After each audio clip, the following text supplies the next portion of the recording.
You are live. Okay, well, welcome everybody to the first meeting of the Joint Fiscal Committee.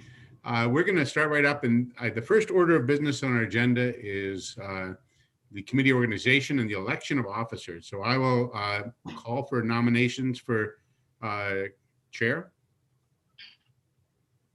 Okay, jump in. I need a, do I see a hand? I'm actually not very good at this hand stuff. So let's see. Well, I'll Let's raise see. a proper hand here. Okay, Hold so on. Janet, are you making a no? It's Yes. yeah. Janet is making a nomination. Senator Okay. Kit. Senator Ansel, Representative Ansel is making a nomination. What a loser today. So in keeping with the tradition of rotating the chair between House and Senate, I would like to nominate Representative Mary Hooper as chair. And if the committee is agreeable, I would at the same time nominate Senator Kitchell as vice chair. I'll second those nominations. Okay, thank you. Any further nominations? Hearing none, I will, we have a nomination of made of Representative Hooper as chair and Senator Kitchell as vice chair. And so I'll call the question. All those in favor say aye. Aye. Opposed? Okay, I think the motion carries. Unless people feel a need to have a written vote, I think we'll call that over and turn it over to Representative Hooper. Okay, thank you all. Thank you for your support. My computer is slow and I'm slowly getting to the agenda, but I believe the next order of business is to elect a clerk for the Joint Fiscal Committee, and I would like to nominate Representative Peter Fagan. Is there a second? I see a second from Senator Cummings. Are there any other nominations? Seeing none, all of those in favor of Representative Fagan as clerk, please say aye. Aye. Any opposed? Not hearing any in opposition. Representative Fagan, thank you very much for being willing to stand in this, and he's all prepared. I heard him getting his sheets earlier. We probably should welcome the new members of the Joint Fiscal Committee. It's great to see new reps joining us, and we say a fond farewell to the ones who didn't return with us. My computer, I may have to buy a new computer because it is so slow. I think the next order of business is, Steve, I think you were going to walk us through the rules of, adoption of committee and office policies. It finally came up. Steve. Great. Yes, thank you. What I thought I'd do is just talk a little bit about this. And people have all been sent a copy of the committee policies. And what we do at this time of year is we've had a standard set of committee office policies. They're changed, they're updated for what happened last session with the JLMC. They reflect the current status of human resource policies. We all know that there's going to be a new human resource person on, and there may be further changes the JLMC will bring forward. And at that time, we would modify the policies in accordance with that and bring them to you for changes. But this pretty much is what we've been operating under on respective to human resources, grants, a number of activities. And I don't know whether it makes sense, given the time to go through all of it, or just maybe answer any questions. But that's what. Well, if you need a motion, I'll move that we adopt the existing committee and office policies that are currently in effect until further change. Thank you, Senator Kitchell and Senator Westman for seconding. Is there any discussion? Not seeing any. All of those in favor, please say aye. Aye. Are there any opposed? You know, I did not think to ask if we are comfortable doing voice votes as opposed to raising our hands, but no one's objected to the voice voting. So I assume we are comfortable with that process. And if you're not, please let us know. So thank you, Steve. So we've adopted those policies. The next item on the agenda is approval of the January 5th minutes. Does anybody have any comments on the minutes or wish to make a motion to adopt them? I will make a motion to adopt the minutes on 5 January meeting. Great. Thank you, Peter. Is there a second? Second. Thank you, Senator Kitchell. Any discussion? Hearing none. All of those in favor, please say aye. Aye. Aye. Any in opposition, please say no. Okay, I'm not hearing anybody. And then on to the discussion of the grants. And again, Steve was going to give us a brief overview. And then I just want to make sure that people have seen that we added a third grant that came up at the very tail end. I think we got it yesterday. And I thought since we were meeting that we certainly should include it, but if you haven't had enough time to review it, we can have that discussion, but we'll get to that in a moment. In the meantime, Steve, you wanted to give us a broad overview of the grant. Yeah, and again, I will be spending more time with new members over the next few days. Just what our process in grants is, grants are generally received and sent out. And if no one objects, they become approved or final within 30 days, or in some cases under the expedited rules in 10 days. Any member has the right to hold a grant for either legislative action or joint fiscal committee action. In this off session, it's for joint fiscal committee action. This time of year, it can be held either way. So this is a little bit, we're in an unusual time with the pandemic, and we're getting a lot of grants coming in pretty quickly here. Given that we are having this introductory meeting, all the grants that were sent out to you appear on your agenda. There are 5 of them. And so what we would do is go over them. If the committee chooses not to approve them, they could leave them for legislative action or a later meeting, or we could send them back to the 30-day process. But this is we'll spend more time on the grant process. This is a key role of joint fiscal to approve grants and limited service positions. What we do, and it's happened in this case, is all these grants are sent, notification is sent to the clerk's offices to let all legislators know, so that they're aware of these grants. In this case, with the most recent one arriving last night, while it's been sent to the clerk's office, I can't tell you that every legislator knows, it's in process. So that was as far as I was going to go. I could entertain questions or wait and do the briefing for new members another point. Thank you, Steve. Why don't we allow the new members to have a briefing with you separately? It's important that they understand this deeply, but I think it might be best use of time to allow you and they to discuss this separately. Since we have a large number of grants to move through, 5, not 3, as I said. And so the first item on the grants agenda is JFO 3029, which is from the Agency of Agriculture. And I see that we have a representative of the Agency of Ag with us. Committee, let me ask you, do we want to take a very brief overview from the agency since they have taken the time to join us, and then we'll have a quick discussion? Okay, I'm seeing heads nod. So Laura, I can't call you by your last name because I don't know how to say it, and I apologize. So please introduce yourself and proceed. You're muted. Does that work? Yes, there we go. Thank you. Great. Yeah, I'm toggling phone and computer. I'm Laura DiPietro. So thank you for having me here. I'm the Director of Water Quality at the Agency of Agriculture. And so this grant, we have two grants, essentially.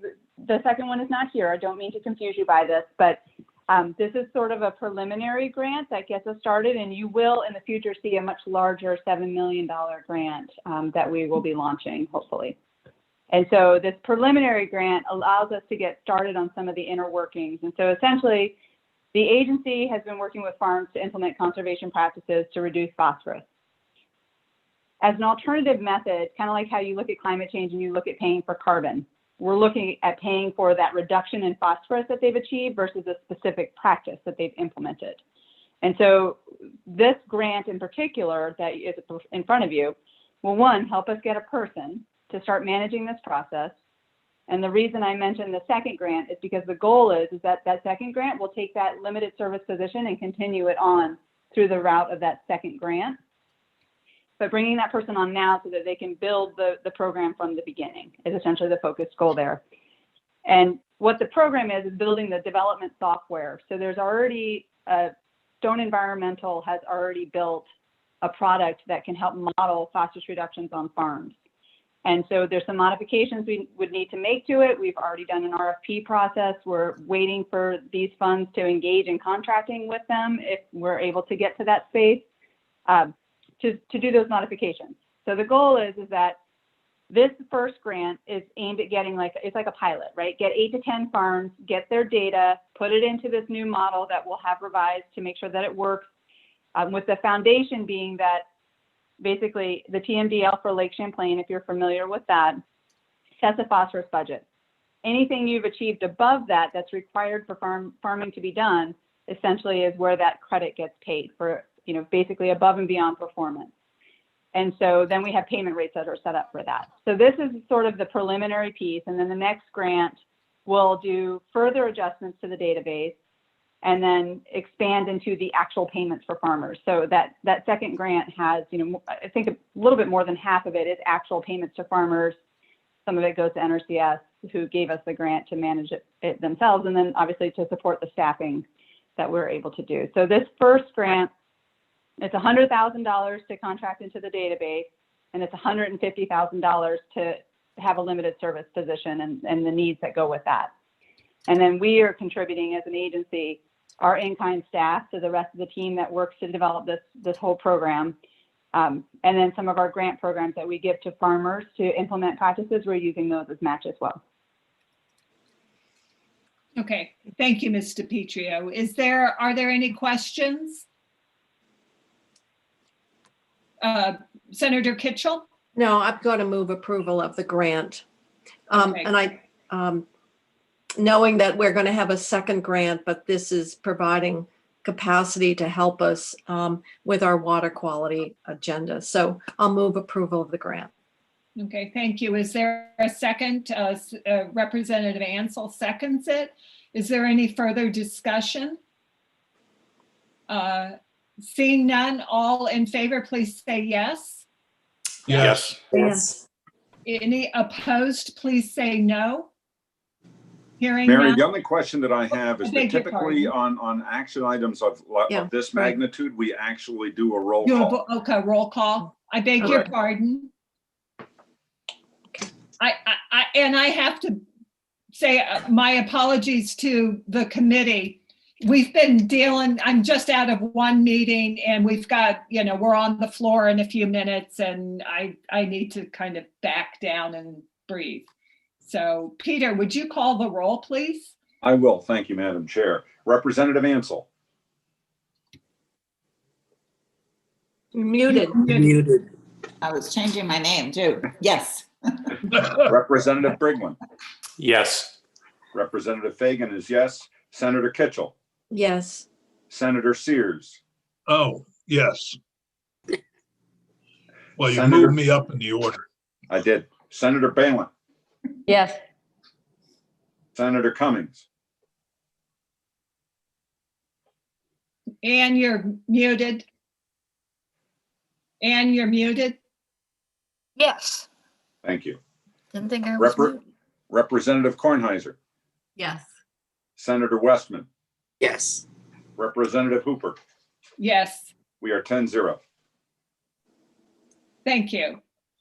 So the next item up for consideration is JFO 3030, which is a $450,000 grant to Dale. And we have James Smith here from the Division of Oak Rehab. Thank you, Mr. Smith, for joining us. And again, if you could give a very brief overview of the proposal for the committee's consideration. Sure. This grant is focused on, there are about 33,000 Vermonters who receive Social Security disability benefits who are of working age. And this grant is focused on developing a new approach to serving those beneficiaries with the goal of assisting them go back to work at a self-sustaining level. So we are testing out, in partnership with Kessler, a modified VR program that provides more intensive support, actually provides some cash assistance and some intensive benefits counseling and benefits guidance and counseling as folks exit the Social Security SSI or SSDI roles.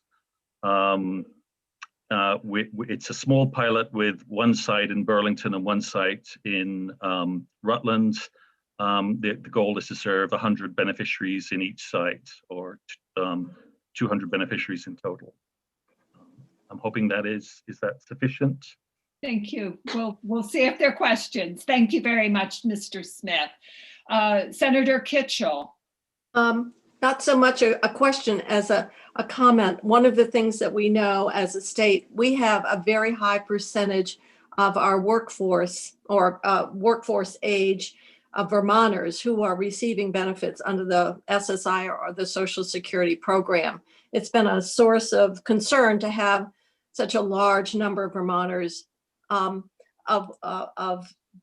that age outside the workforce. So I'm encouraged that we have a pilot and an opportunity to test out interventions that could get individuals who are now dependent on these benefits back into the workforce, because it is a very significant factor in terms of workforce availability, and the fact that Vermont is very high compared to other states in the percentage of, and I can't remember the age range, but it's prime workforce age who are not currently in the workforce. So I guess I would say I do support the funding. Great. Thank you, Senator Kitchell. Are there any additional comments or questions? Peter? I'll make the motion to approve. Thank you, I'll Representative. second. I think I heard Senator Westman second it. Thank you very much, Mr. Smith, for joining us. We appreciate your time. Peter, will you call the roll? I will, Madam Chair. Thank you. Representative Ansel. Yes. Representative Briglin. Yes. Representative Fagan is yes. Senator Kitchell. Yes. Senator Sears. Yes. Senator Balin. Yes. Senator Cummings. Yes. Representative Kornheiser. Yes. Senator Westman. Yes. Representative Hooper. Yes. We are 10-0. Thank you, Representative Fagan. And now we have JFO 3031, which is a $450,000 grant to the Department of Public Safety. And we have Mr. Herrick here to describe that grant to us briefly. I beg your pardon, Deputy Commissioner Herrick, to present that grant proposal. Good afternoon, senators and representatives. This grant, let me just pull up some paperwork, is a 3-year grant, and it's for a victim services specialist. And currently we have an individual who works, and referrals go through our Bureau of Criminal Investigation to the Victim Services Director, And the primary cases where they offer victim services are sexual assaults that are not handled by SIU, armed robberies, arsons, aggravated assault, home invasion, overdose with criminal investigation. Pardon me while my computer catches up to me. Unnatural death investigations, traumatic death investigations involving multiple decedents. And so what happens is the victim services will contact the victims during business hours and support and assess needs. Just to give you a sense, last year, they, between July of 19 through 6 of 20, they made 2,063 contacts with victims. This is a mix of family members and homicide victims, direct victims, consultation cases, and agency assists, as well as other projects, including survivors of the St. Joseph's Orphanage as part of the task force. These contacts include giving information about cases, crisis intervention, on-scene support, counseling, trauma education, victim rights information, and case management referrals.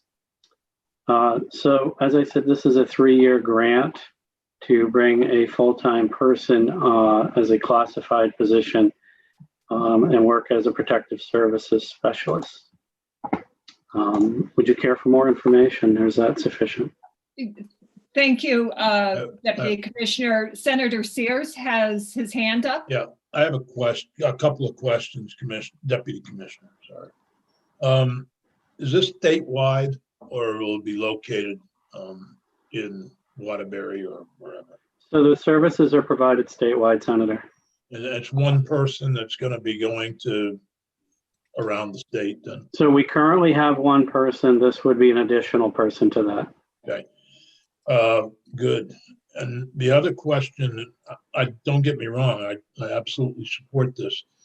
As you know, we've had problems continuing to fund victims advocates throughout the state because of the Violence Against Women's Act, and the funding source from the federal government has not provided increases for those folks, so they're made up by the state's attorneys in many cases. And some cases we've had cuts in other areas of the victims group. So how are we going to fund this in the future? Is there a plan? So this is a grant that it's renewed every 3 years, and we anticipate that it will continue to be renewed in the future. Good. I will support it. Actually, I'll make a motion that we adopt the grant. Thank you, Senator Sears. Is there a second of the motion? Thank you, Representative Ansel is seconding it. Deputy Commissioner Herrick, I have similar questions, which I will reserve until we see you in the Appropriations Committee. I am just wondering about how these services are woven together and provided on a statewide basis. But absolutely, any questions that you have, we will be happy to answer. Yeah, Representative. thank you. Are folks ready for the vote? I believe we are. Rep. Fagan, will you call the roll? Thank you, Madam Chair. Representative Ansel. Yes. Representative Brigman. Yes. Representative Fagan is yes. Senator Kitchell. Yes. Senator Sears. Yes. Senator Balin. Yes. Senator Cummings. Yes. Representative Kornheiser. Yes. Senator Westman. Yes. Representative Hooper. Yes. We are 10-0. Great, thank you. And Deputy Commissioner Herrick, we have you for another one, JFO 3033, a limited service position within your department. You're muted, Deputy Commissioner. Great, thank you, Madam Chair. I've asked, with your permission, to have Sean Lone from the Vermont Intelligence Center report out on this, if that's okay with you. yes, I think we saw him come in. Is he there? You are. I see him now. Yes. Yes, Mr. Lone, you are muted, but if you would, thank you. Just a brief description, Yes, please. ma'am. About 2 years ago, working with DHS, we really wanted to focus on domestic terrorism and counterterrorism. As you can see, in the past 6 months, it's a significant issue where we are. Our funding goes through the Homeland Security Grant Program, through the Law Enforcement Working Group. So every year I submit a request for funding for the Vermont Intelligence Center to fund all the analysts and the deputy director, as well as training and travel. In 2019, that group approved an additional $100,000 to supplement that program with a counterterrorism critical infrastructure analyst. So this person's duty would be 80% spent on counterterrorism and critical infrastructure for Vermont. The other 20% would be just general analyst work that comes in as you know, in support of law enforcement and critical infrastructure. Also in 2020, we were granted that money again. So we now have 2 grant, cycles to use, and we expect it'll be granted again from this point on. Okay, thank you. Are there any questions for Mr. Lone? Senator Kitchell? Yes, I just want to be clear, the request is just for a position. The money is already been accepted, and it sounds like this is a grant that's continued over a number of years. So what you're requesting right now is not more money, but the authority to have a limited service position that is funded by this grant? Yes, ma'am. Okay. Thank you for that clarification. That's important. I'll move it. Senator Westman moves the proposal. Is there a second? Senator Ballant, thank you. Any further discussion? Rep. Fagan, will you please call the roll? I will. Thank you, Madam Chair. Representative Ansel. Yes. Representative Briglin. Yes. Representative Fagan is yes. Senator Kitchell. Yes. Senator Sears. Yes. Senator Balin. Yes. Senator Cummings. I think she said yes. Yeah, thank you. Yes. Okay. Representative Kornheiser. Yes. Senator Westman. Yes. Representative Hooper. Yes. We are 10-0. Great. Thank you, Rep. Fagan. And then the last grant on our agenda is JFO 3032, which is a $206,394 grant to the Department of Environmental Conservation and we have, I thought I saw Tracy LaFrance in the waiting room, but I'm not seeing her on the screen. Am I mistaken or missing her? Did she No, leave? I think she may have left. Yeah, she might have. Do you want me to bring her back? So members can see the grant description. Is this the newest one that we received? I assume it is if it's at the bottom of the No, list. no, you just it's approved not. the newest one. Okay. Yeah.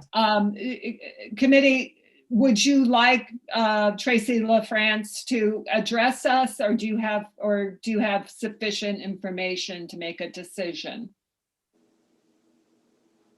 I'm looking for guidance.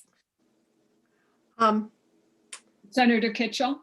Well, I obviously support it. My question was really more, but because we're doing it over a multi-year fiscal year, we may be able to address it. My question was the extent to which this grant was anticipated relative to the budget adjustment request that we received from A&R, from Secretary Moore, relative to their work, the Climate Council work.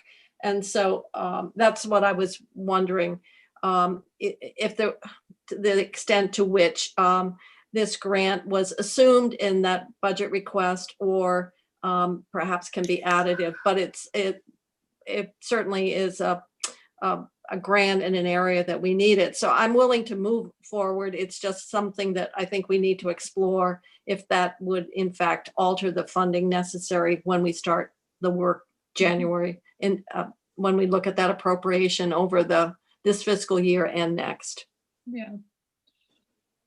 Thank you. And perhaps you can take some testimony when you have the BA on your side from what we heard in terms of the needs. This paragraph description that we're seeing here is not what they described as a need. So I think they're separate things, but I am speculating, and that's Okay. not useful. That's my only point. It was, Yeah. it's just to determine or clarify any nexus with that request. Yeah.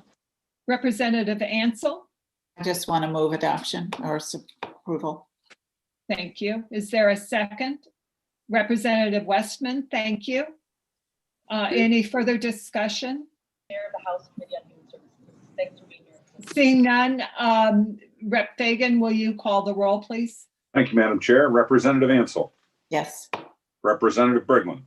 Yes. Representative Fagan is yes. Senator Kitchell. Yes. Senator Sears. Yep, yes. Senator Balin. Yes.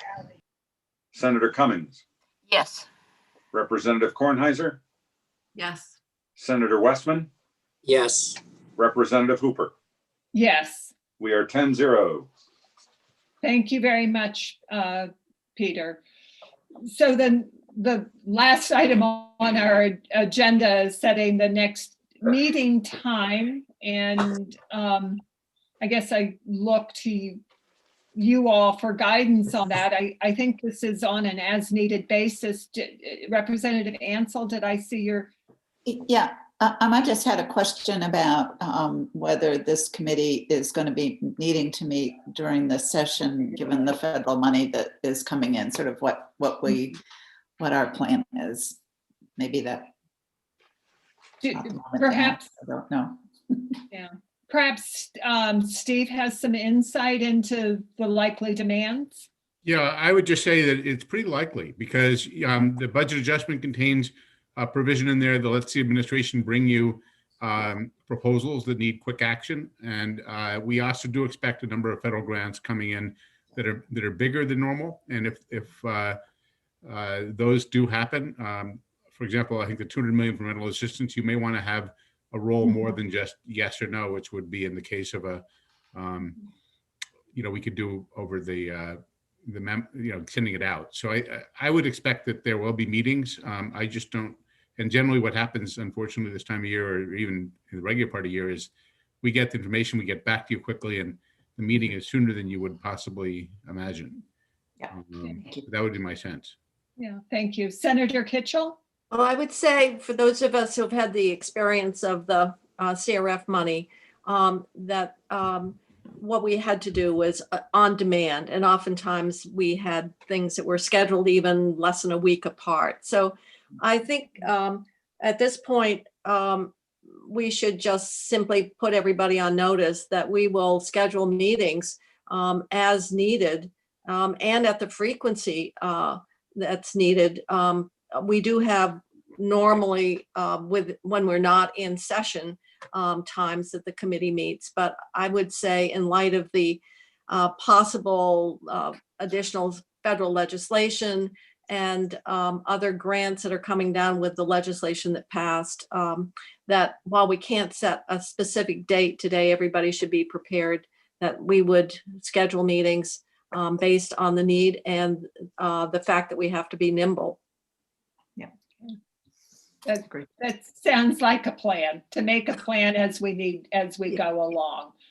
So I want to apologize because I was truly rushing in here from somewhere else, and I don't think that I properly acknowledged our new members, and it is lovely to have to see you all here joining the ranks. So thank you for being part of this team. Is there any other business that folks would like to bring to us before we adjourn? Seeing Motion none? to adjourn. Thank you. All in favor? Aye. Say aye Aye. or leave. Thank you. See Leave. you all. Thank you.